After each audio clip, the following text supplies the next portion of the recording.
is partly sponsored, I'm asked to tell you, by the Japanese Association for Renaissance Studies, and those of us not in Japan are very glad there is such an association, founded last year by Professors Hirahira and Ken Nejige.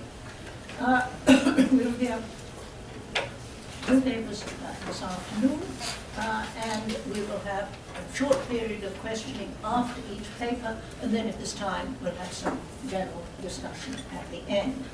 Our first speaker is Dr. Darrel Rutkin, who is currently associated with the University of Erlangen, and he will speak to us on deriving life from the heavens, astrology, medicine, and magic in Ficino's vita. He will bring something at last.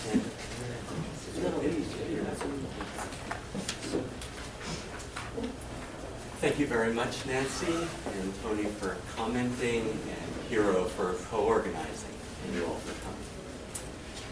Although it is well known that astrology played a significant role in Marsilio Ficino's De Vita Libri Tres, and especially its third book, the De Vita Coelitus Comparanda, the full range of its astrological dimensions has never, to my knowledge, been satisfactorily explored.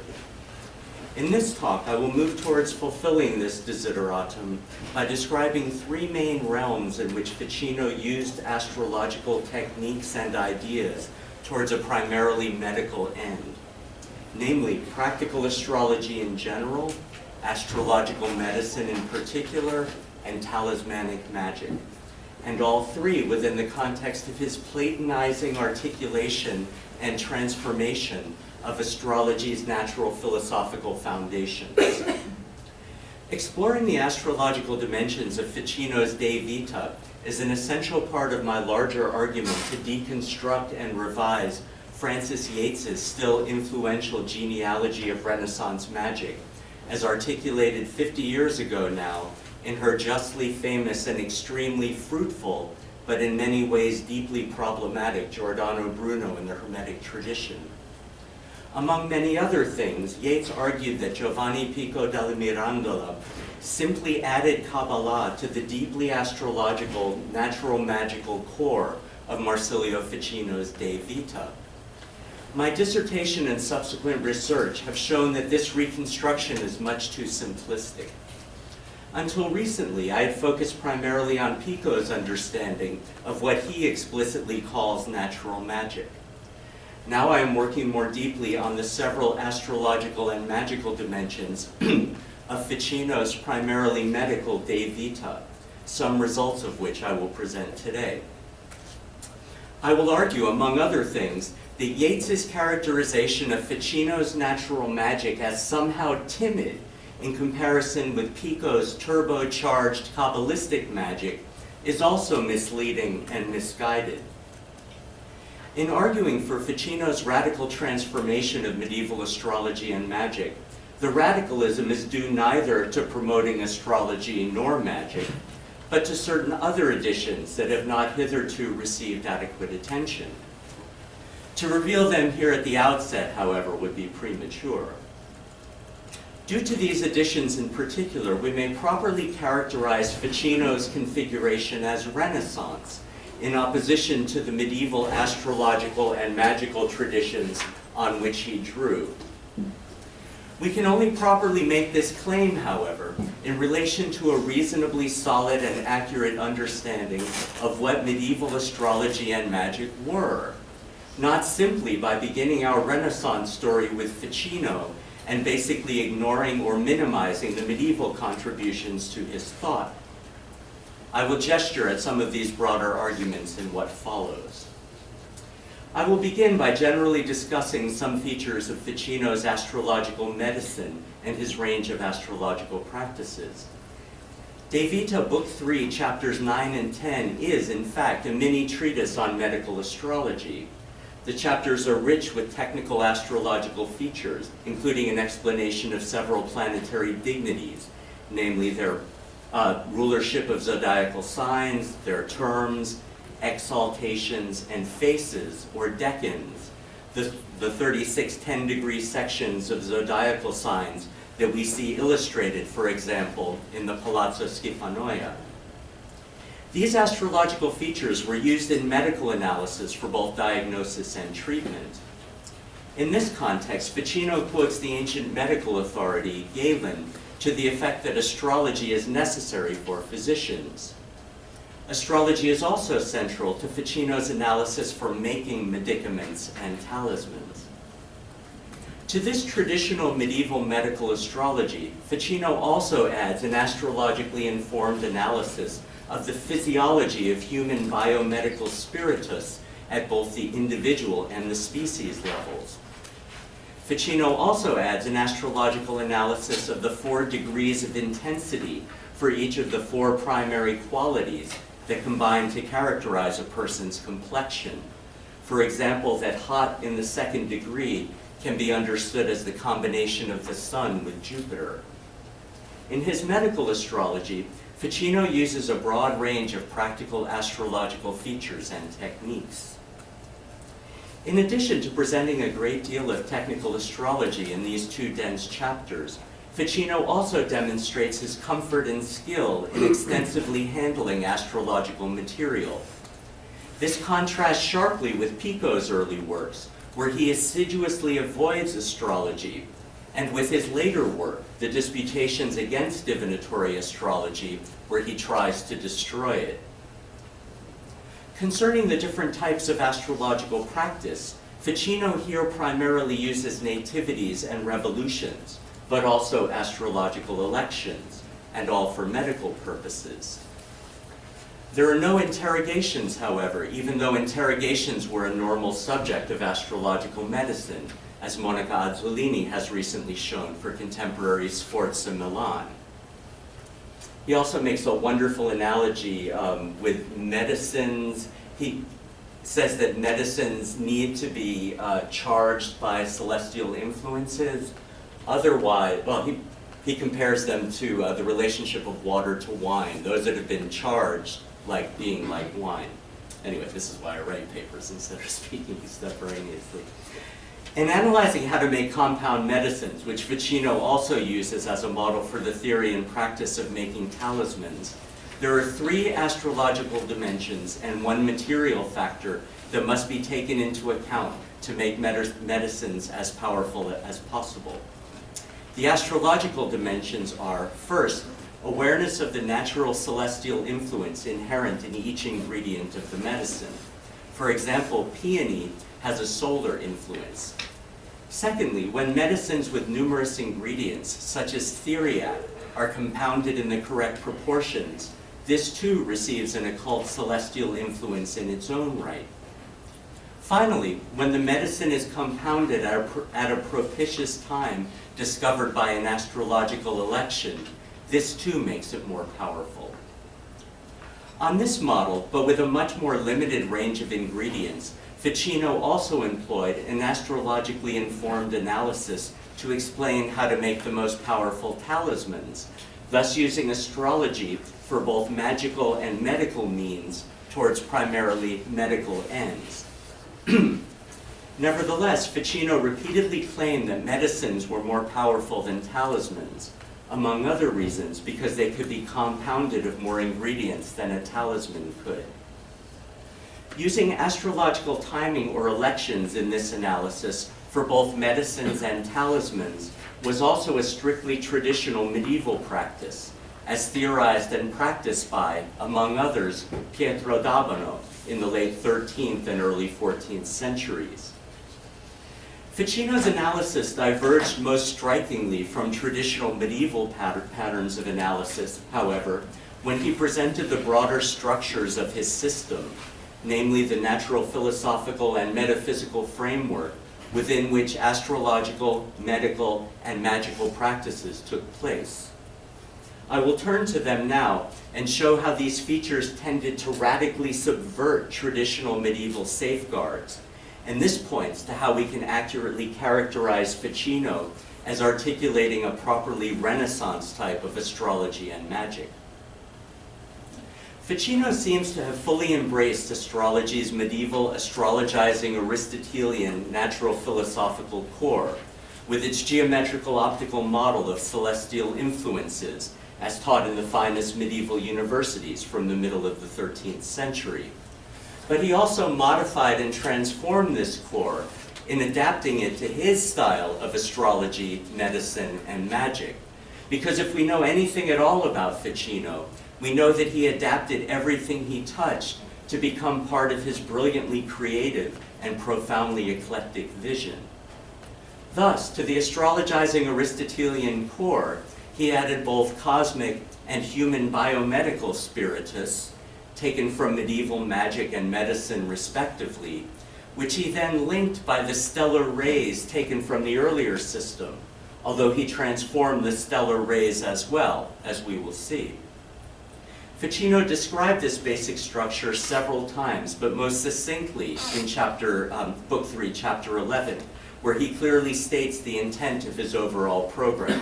Quote, "All these discussions are for this purpose, that by means of stellar rays, paradio stellarum, received at the right time, our human biomedical spirit, spiritus noster, properly prepared and purified through natural things, may receive the most from the spirit of cosmic life, i.e. the spiritus mundi." But these are only the beginnings of Ficino's transformations, which at their most extreme become very radical indeed, as they undermine well-established medieval safeguards. What then were these safeguards? Here is a major one. In authoritative and influential medieval authors, such as Albertus Magnus, his most famous student Thomas Aquinas, and Roger Bacon, celestial influences derived from celestial bodies and directly affected only the human body, while indirectly affecting the human mind, and thus our souls, by means of the body, thereby providing structural safeguards to protect the centrally important issue of human free will. Nevertheless, although every person can theoretically resist acting in accordance with the celestial influences received by their bodies, in practice very few people actually do resist. The notable exception is the extremely rare wise person, or sapiens, who can effectively rule the stars, as Thomas Aquinas famously argued in his Summa Theologiae. I will discuss another medieval safeguard concerning talismans in a moment. Ficino radically altered the medieval system in several interrelated respects, however, and thereby subverted these well-established safeguards. He did this primarily by conspicuously adding daimons or demons to his system, which were always strictly verboten in legitimate medieval modes of knowledge and practice, and by adding a soul register to the way that planets could affect people that explicitly resulted in planetary souls acting directly on human souls. In addition to seriously endangering human free will, Ficino thus also offered strong intimations of paganism by describing living and soul planets endowed with minds, imagination, and affectus, as he states explicitly at 316. We should zoom in now and examine Ficino's Renaissance system more closely. Ficino offers a Platonizing creation story in the first chapter of Book 3 that provides basic natural philosophical and metaphysical structures of his system. In Ficino's version of creation, the anima mundi, the soul of the world, herself makes the coelum, the heavens, which she then subdivides into three significant structures, namely the 12 zodiacal and 36 extra-zodiacal signs, the three 10-degree subdivisions of each sign called faces or decans, and each of the 360 degrees of the zodiac, all of which Ficino calls figures or images. The anima mundi also impresses each separate part of these three subdivisions with its own unique property.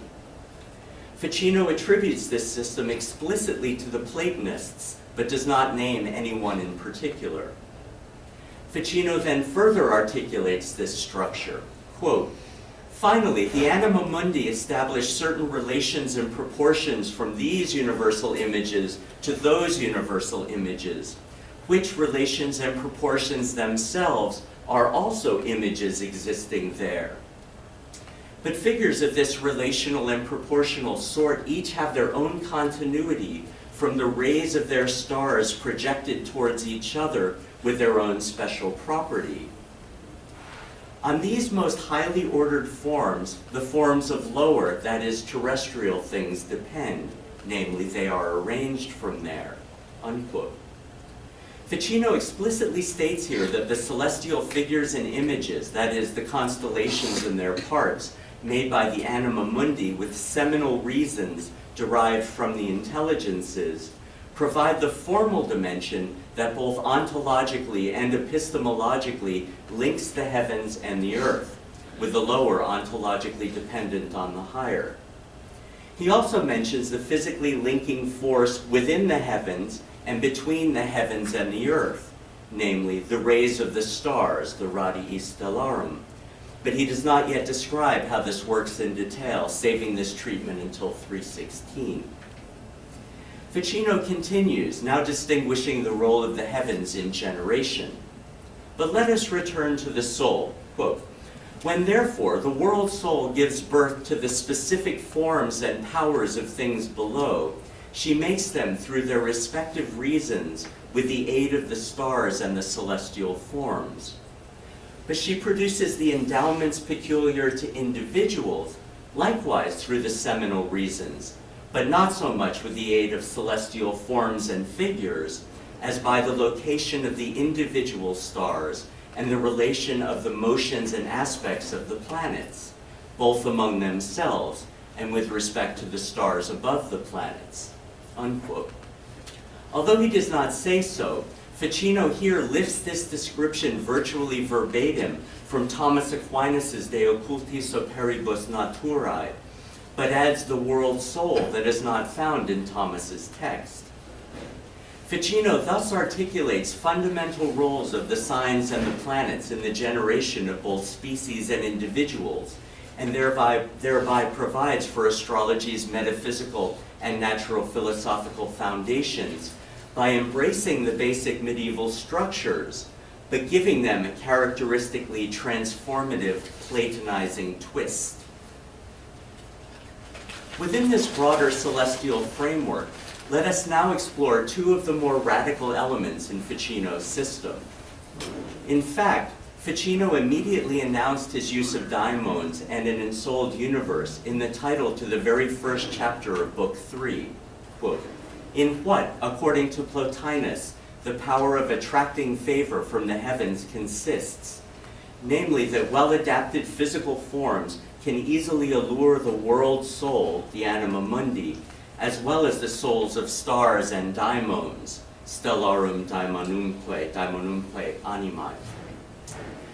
After presenting the basic natural philosophical structures of his system as just described, and making these extraordinary claims at the very beginning of Book 3, and thereby setting quite a tone, Ficino then informs the reader as to what conclusions they should not draw from what he has just said. I will only mention the first. Quote, let no one think that any divinities, noumena, wholly separate from matter, are being attracted by specific mundane materials, but that daimons, rather, are being attracted, and gifts from the ensouled world and from the living stars, unquote. Ficino here reassures the reader, astoundingly it seems to me, that it is not gods but daimons that are attracted in this way, and gifts from the ensouled world and living stars, thus explicitly asserting the living nature of the cosmos. Ficino thus begins De Vita Book 3 with some strikingly radical claims, forthrightly stated, that are then further developed throughout Book 3. Unlike later in De Vita, especially concerning his analysis of the twofold nature of the Spiritus Stellarum, Ficino here is quite upfront about his views, even though they embrace the use of daimons. Here, however, Ficino could hide behind the fact that these are also Plotinus's views.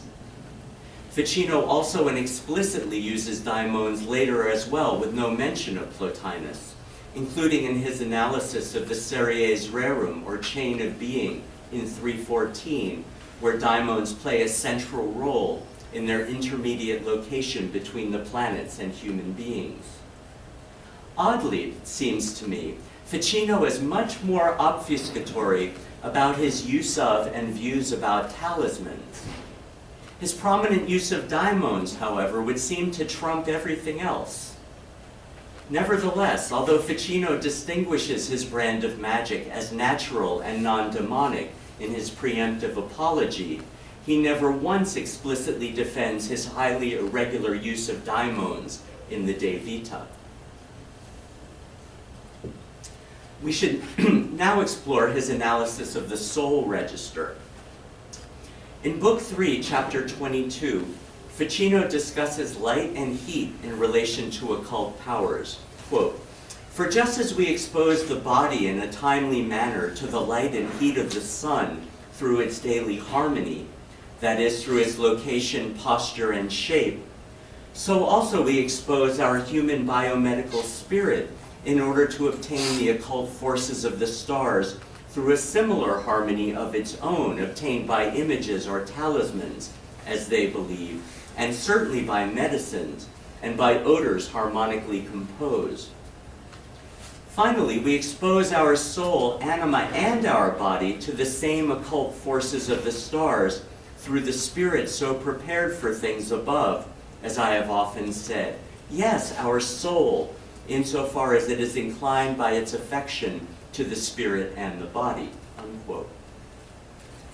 Ficino is very emphatic here about the influence of the occult powers of the stars directly on the soul, as well as on our body and spirit, by means of a properly prepared spirit along with the soul's desire. He says this here forcefully and in propria persona. He continues, quote, "The Chaldeans, Egyptians, and Platonists, and thus Ficino, think that by this method one can avoid the malice of fate. For since they do not wish that the celestials be empty bodies, but bodies divinely animated and ruled moreover by divine intelligences, no wonder they believe that as many good things as possible come forth from thence for people, good pertaining not only to our body and spirit, but also overflowing somewhat into our soul, and not into our soul from their bodies, but from their souls. And they believe too that the same sort of things, and more of them, flow out from those intelligences which are above the heavens. Finally, wherever we say celestial goods descend to us, understand that gifts of the celestial bodies come into our bodies through our rightly prepared spirit. That even before that, through their rays, the same gifts flow into a spirit exposed to them naturally, or by whatever means, i.e. by art, and that the goods of the celestial souls partly leap forth into this our spirit through rays, and from there overflow into our souls, and partly come straight from their souls, or from angels, into the souls of human beings exposed to them.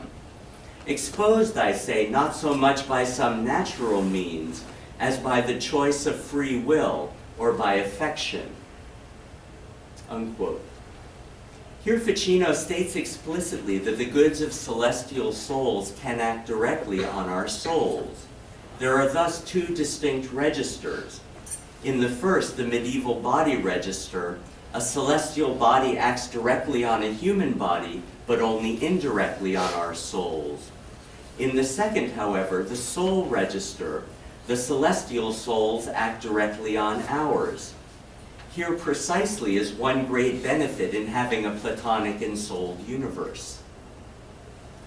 In addition to these two major subversions of medieval safeguards and sensibilities, Ficino also flouted three further medieval safeguards meant to minimize the possibility of demonic interventions into imagistic or talismanic practices.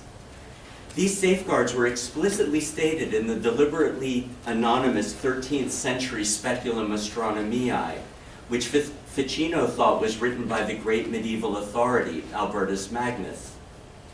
Despite the speculum rejecting the use of incense, incantations, and characters in the making of talismans, Ficino promoted all three in Book 3, Chapter 20. This is particularly surprising because in 318, Ficino explicitly acknowledged Albert's own views in the speculum. In this same passage, Ficino also represents himself with seeming disingenuity as more orthodox in this and other respects than Thomas Aquinas himself. My analysis thus points up one of the greatest difficulties in unambiguously interpreting Ficino's De Vita, namely that Ficino is almost always either playing a range of misdirection games, including hiding behind some authority's position, whether Plotinus or Thomas, or alternately claiming that he is merely describing but not approving the material he discusses. For audience members of a certain age, I'm reminded of a game show I used to watch with my grandmother called To Tell the Truth. At this stage of my researches, I would very much like to ask, would the real Marsilio Ficino please stand up? Alas, without an explicit act of necromancy, which I am ill-equipped and at any rate disinclined to perform, we are left with an extremely complex text to wrestle with, and I have only mentioned a few of the complexities in this talk. You may rest assured that plenty more remain. Regardless, the range of more or less radical additions that Platonize and occasionally subvert the inherited medieval structures and their well-established safeguards point to how we can properly call Ficino's astrological and magical medical system in the De Vita a Renaissance structure. Thank you. Now